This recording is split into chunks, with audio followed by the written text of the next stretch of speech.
Welcome to Discovering. Deer season has arrived, and for some of us that means deer camp. Tonight we'll take a look at an Iron County camp that's about as unique as they come. Yeah, he's not frozen, so this will be easy. Stick around, it's Monday night and time for the Upper Peninsula's very own Discovering. The secret streams that flow beneath the cliffs of colored stone. Forest thick and healthy with birch and pine and oak. Surrounded by the greatest lakes this world has ever known. The black bear's awesome presence as he roams the hills and fields. Call of the timber wolf, the loon's lonesome trill. The eagle soaring high above, the trout lies deep and still. These are what I treasure, the only way I measure feelings that I have for this fine land. There is so much to discover when you're a long-time lover of northern Michigan.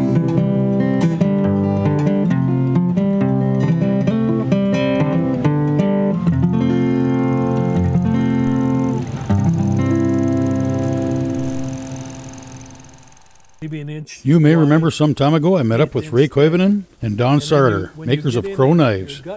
I met up with them again for some beaver trapping. Well, I had the opportunity to once again sit down with Ray and Don, this time at deer camp. We've been coming out since '91, and actually that's the year we bought the camp. And interestingly enough, the only buck we shot that year, did Dad shoot that spike? Right. But then we got to know the country, and Yeah. you know, in those days we hunted pretty much the old-fashioned way. We were mostly posting on runways. We do still hunting, walking trails, and you know, walking the country. Then we got to know where the deer were moving, and then we started shooting bucks, and we pretty much filled up almost every year, I would say. I don't think there's many years when somebody didn't shoot a buck if he had a license. Oh, and you made that drive.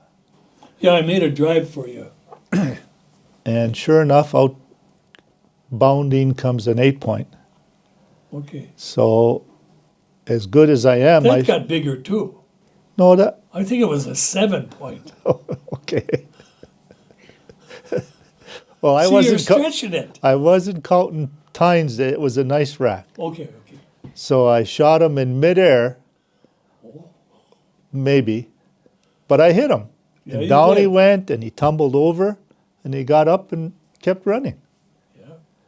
And lots of blood. Well, you trailed that one with me for a while. For a long time. And I came all the way across here to John Martinson's blind out there. Yeah. And I snuck up behind him and I stuck my head in the window. I said, "John, do you see a buck go by?" He jumped about that high off the seat. And we never did find that buck. No, never found it. But John said, come on back, because I think you stayed at the farm. I went back to get the pickup. That's what it was. Yeah. So John said, well, come on in and have a cup of coffee, and I'll give you a ride back to the farm. Yeah. So we were sitting here talking with John. He was all alone at that time. Yeah. His buddy had died. His son never really took up hunting, so he's sitting here alone. He said, you know, it's no fun hunting alone. Yep. He said, the camp isn't the same. Yep. So I said, John, if you ever want to sell it, call me. Yep. That spring he called me. His daughter was going to go to college. Yep. He needed money to get her to college. So he logged the 40 and sold us the camp and the 40. Yep. Yep. Sold you. Yeah. Yeah. I wasn't in on that. Well, you've been in on it ever since. But Yes. yeah, you didn't pay any money on this No, thing. I but didn't. yeah, you're just when I free. get somebody else to pay, why would I pay? Well, You know, yeah, right? I found that out. Yeah. Well, he always said that it's no fun hunting alone. Yeah. And, you know, a nice camp, but you're sitting here alone. Yeah. That ain't camp life, you know? Yeah. That's why I invited you, even though you never paid anything, 'cause I didn't want to sit here alone. Yeah. All right. Yeah.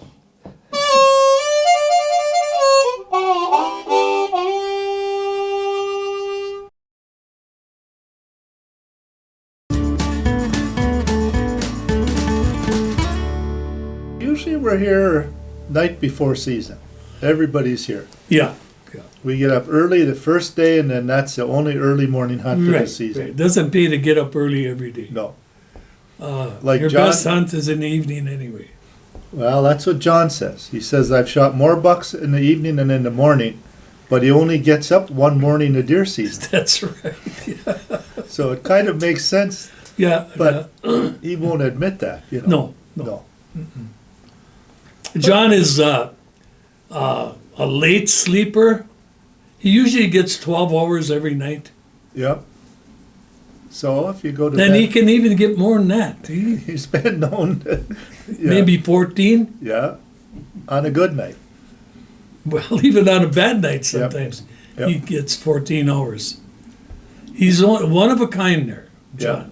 He's here right now. He's Well, here? Oh, yeah. Oh, good. And it depends on how big his pecan is. Because Right. he right. used to have just those little urinals from the hospital. Yeah, that ain't enough. Well, now he's got a gallon jug. Yeah, with a big top on And it. it might be a half gallon night or it might be a full gallon night. Right, right, But he'll get his sleep. right. And then he's convinced that the nitrogen is good for the trees. Oh, yeah. So oh, in the for that morning, oak he tree. goes out and he pours out his pecan all around the tree. Yeah, And, well, speak of the devil. look at here. Oh, We were just talking about you, John. yeah. We were talking about you My ears were burning. adding, you know, good minerals to the trees around here when you get up. I got a load of them every morning. Yeah, you do. You guys got to be respectful of the foliage. Yeah. And we are, John, you Yeah. know that. I know. So here's the esteemed representative from Alaska, the great state of Alaska. He's running for governor next year. We got to recall the one that's in there right now. Well, she's better looking than you are. Well, he is. Oh, you got a guy there now? Even he's better looking than he is. Oh, yeah, no doubt. He's doing. We've been select, you know, we haven't shot spikes other than the anal buck. We usually don't shoot spikes or forks. So you're looking at 6 or better. Well, you got that younger class deer around. And so you got deer for next year and some decent sized bucks. Right. But, you know, again, it wasn't so much shooting the deer. You know, it was coming out here for the camp Enjoying life. that Yep. Getting, life. yeah. Life. Slowing things down. There's no electricity, so there's no TVs or stereos or anything else going on, and just sit around and BS and I think take the time to spend time with each other. Everybody sits down for the meal instead of kids and everybody else going in different directions. So it was good family time and good time with the old timers and the young kids. And you see that now in the generations coming out. Nick was here, he shot a buck. The grandkids have been out. Like you said, Aaron was here the first year he was born. And he's come back and hunted, and you know, that's a generation that's going to continue, and we'll just be sitting around the table here talking about stories and not getting out in the woods so much. But that's what it's all about, yeah, spending that time together and quality time. You know, there's really not much else to do here once you're here except sit and spend time with each other. So that's what it's all about. Tell him about trying to weigh that buck yesterday. No, that was your idea. No, my idea. I would have. Hey, watch your language. You're on TV again. I tried to talk you out of that, but no, he was bound and determined to weigh that buck. So he made me climb a ladder, Oh, made you climb. haul that. I tried Bucks. to talk him out of it, but when that Finlander gets something in his head, you ain't changing It's it. stuck. There's nothing in there that has any give. It's just stuck. There's a deer right now. Oh yeah, Yeah. Well, kind of nice shot. you want to ground check him? No. So yeah, you made me go up the ladder. And Make you do anything. It was your stubbornness yeah, that was going to complete that and then I was BS. trying to wrap that chain around the tree. So And he we didn't could- know which. You always use a grab hook to go around something. There he was with that round hook. Ah, yeah. Yeah, yeah. Well, I knew what I was doing, but you were confusing me. Oh, is that right? Yeah, Well, we anyhow, finally we got that buck down. Well, you see where he lays out there. We couldn't hang him anymore. The buck got tired of it. He said, Oh, I'm sure. through with you I'm guys. through with you I'm guys." done. Yeah. Yeah, So he only weighed 150 pounds, but I think that I scale think that is. scale is all Yeah, screwed I up. guessed 160. You guessed 172. 170. I know 170. where you get the 2 from. Well, 170. Yeah, And and neither one of us were right. but I was closest. But I Yeah, think but I that's- don't think that scale is. No, I think it's 10 pounds off, so it really was 160. Oh, here we go. Yeah, right on the button. Yeah. Well,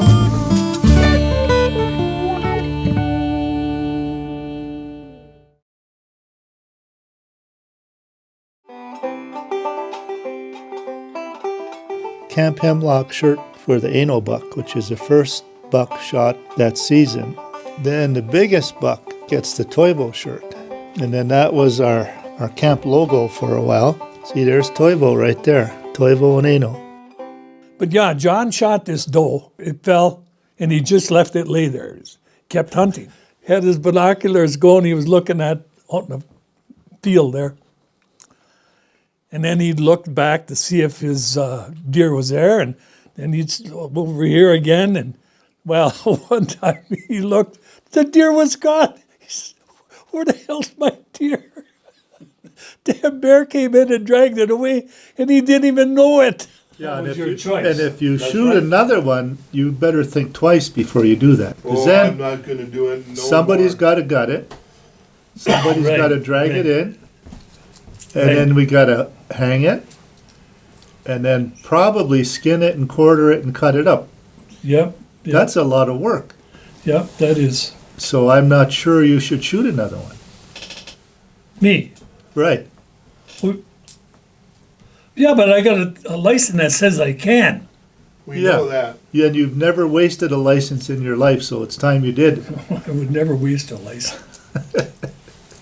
All right. Well, just think twice before you squeeze that trigger. Well, I know my buddy would help me. Yeah. Like do all the work. I didn't say that.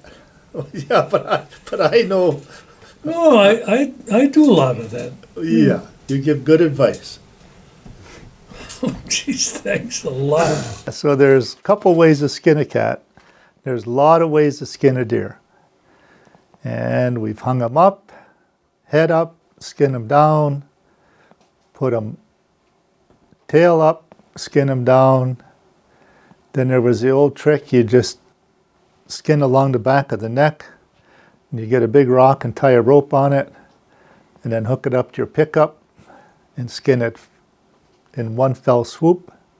There are indeed a lot of ways to skin a deer, but sometimes it's not so much a matter of how, but where. A lot of times the deer is frozen, so what we do is we bring it into camp the night before, put it on the floor and let it thaw out, and then we throw it up on the operating table.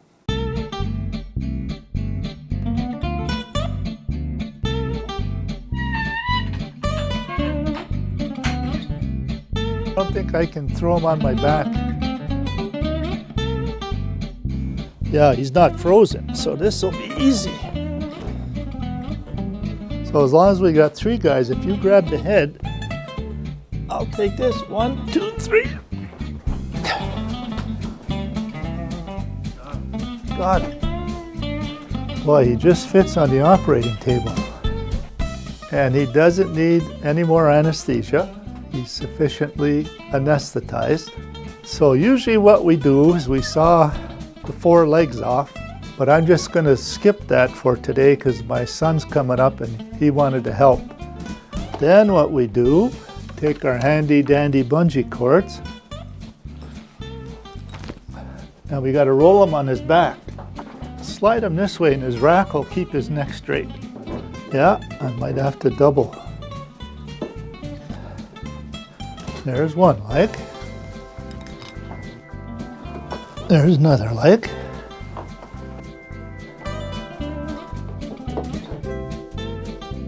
There. Now he won't move. At least he hasn't moved so far. And then we just come up and start peeling from each side. What's nice, you don't get any hair on it, because the deer's always laying on his hide with the hair down. Nice and warm in here, good light, and he doesn't mind a bit.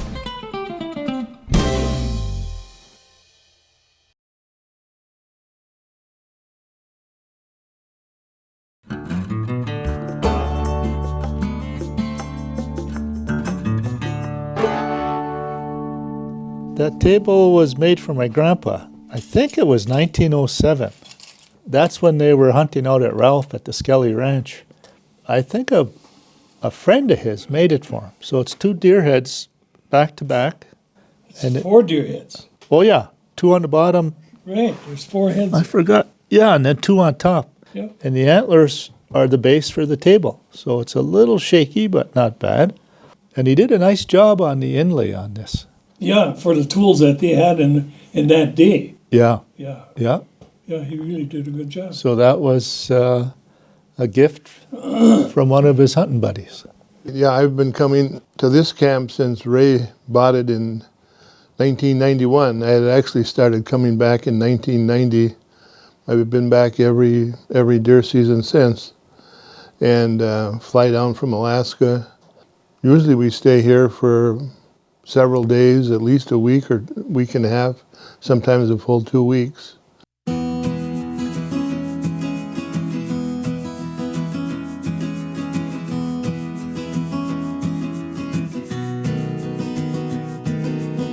We've been select, we haven't shot spikes other than the anal buck. We usually don't shoot spikes or forks, so you're looking at 6 or better. Well, you got that younger class deer around. And so you got deer for next year and some decent sized bucks. Right. But, again, it wasn't so much shooting the deer. It was coming out here for the camp life. Right, yeah, the big thing coming is to get together with the gang and basically get the camaraderie of deer season. It includes the hunting partially, but it's the camp life, the fact that you're able to be just relaxed. You want to get up early and hunt, that's fine. You want to sleep in, that's just as fine. But we hunt enough so that we usually end up getting our deer. And it's just enjoying the woods, really. Ray and I were born and raised in the copper country, and so we spent a lot of time Houghton and Keweenaw County, down at the family camp at Rabbit Bay. And it's something, when you grow up with that, it really means a lot to you to get back to it. Slowing things down. There's no electricity, so there's no TVs or stereos or anything else going on, and just sit around and BS and I think take the time to spend time with each other. Everybody sits down for the meal instead of kids and everybody else going in different directions. So it was good family time and good time with the old timers and the young kids. And you see that now in the generations coming out. Nick was here, he shot a buck. The grandkids have been out. Like you said, Aaron was here the first year he was born. Yeah. And he's come back and hunted, and that's a generation that's going to continue, and we'll just be sitting around the table here talking about stories and not getting out in the woods so much. As far as getting out, getting the exercise, obviously we've slowed down over the years, but we can still keep up with some of it. The ownership of the land is important to us, knowing that we're owning it to simply pass it on. We're taking care of it for the next generations.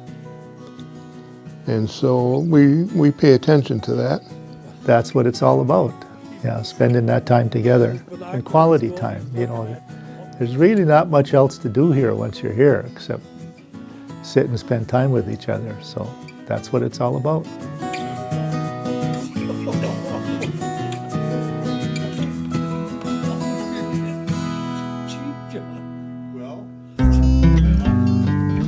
Well, that's it for this week. Good luck to all the hunters, and most of all, make sure you enjoy your time in the woods. We'll see you next week right here on Upper Michigan's very own Discovering.